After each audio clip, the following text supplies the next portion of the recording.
যে ভালো সে মেডি দিয়া আরে মানুষে ঘর বানাইয়া আল্লাহর ঘর দায় বলিয়া শুনলাম জনম ভরে, আমি শুনলাম জনম ভরে। আমি সারা জীবন গেলাম মসজিদে, দেখলাম না আল্লাহ রে, আমি দেখলাম না আল্লাহ রে।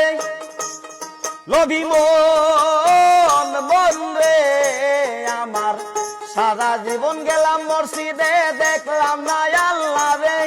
আরে যার ঘর সে তৈয়ার করে, যার ঘর সে তৈয়ার করে, ঘুমায় আল্লাহ তার তোরে, ঘুমায় আল্লাহ তার তোরে। মানুষের অন্তরে আল্লাহর ঘর মুমিনের অন্তরে। পাকা ঘরে দান করিলে পাকায় কি তোর দোয়া করে, পাকায় কি তোর দোয়া